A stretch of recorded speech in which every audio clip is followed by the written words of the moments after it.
We've got another offensive lineman off the board. Darnell Wright, the Tennessee right tackle, is the pick for the Chicago Bears after they move back. You're getting yourself some protection for Justin Fields. You can't go wrong with drafting offensive linemen.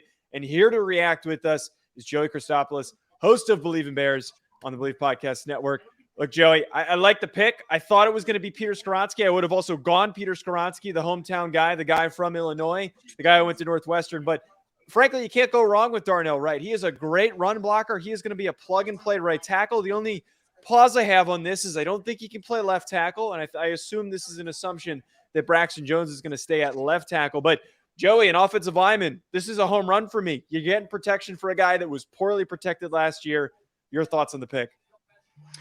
I love the pick. I mean, it's a pick that I think Bears fans and Bears Twitter has been zeroing in on for the last couple of weeks. This is a guy also that I think when we began the draft process, I don't know if this was a name that was really being bandied about, and he's kind of risen up the ranks after the combine.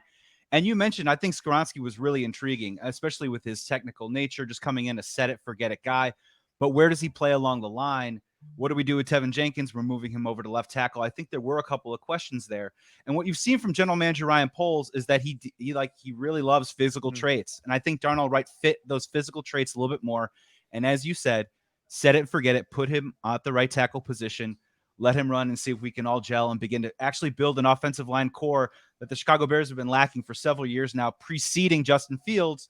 And as you mentioned, this is a clear sign for Justin Fields as a make or break year heading into this year. Give him everything that he needs to possibly succeed. And a general manager who prides himself on finding offensive linemen just took one at number 10.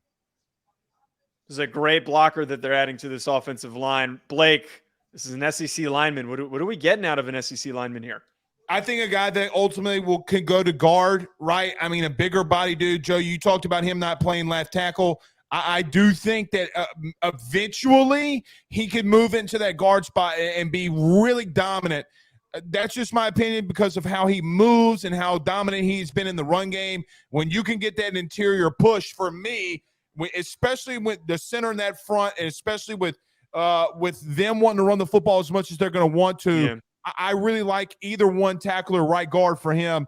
But look, he's a dominating force and has been in the SEC. We saw what he did against Will Anderson, okay, and other dudes. So it's been real. I think it's a underrated pick, and as Joey said, just a pick nobody was talking about, but absolutely massive for them in my opinion. Yeah, and I guess you couldn't have not gone offensive line here, and I'm sure that Bears fans are certainly very happy. Joey, last final thought here. Just overall, from trading back twice and then into this spot, is the sentiment that this was a home run draft, that everything went according to plan? So far, so good, right? I mean, getting DJ Moore with that number one overall pick, plus that 2024 first, was crucial in that particular trade. And in this particular scenario, I think the Chicago Bears did actually have interest in drafting Jalen Carter, but then they called the Eagles and said, hey, we're going to do it. You know, what would you take to possibly move up? We actually get a fourth rounder in 2024 from them, because we're getting their fourth rounder from them in 2023. So just look, more capital. They get the guy that they actually want. How can you not say this is a huge win for the Chicago Bears right now? And maybe that fourth round pick is capital to have them moving up, possibly because they don't draft again until 53. If they find a guy that they like, now they have more ammo to go up and possibly move up tomorrow.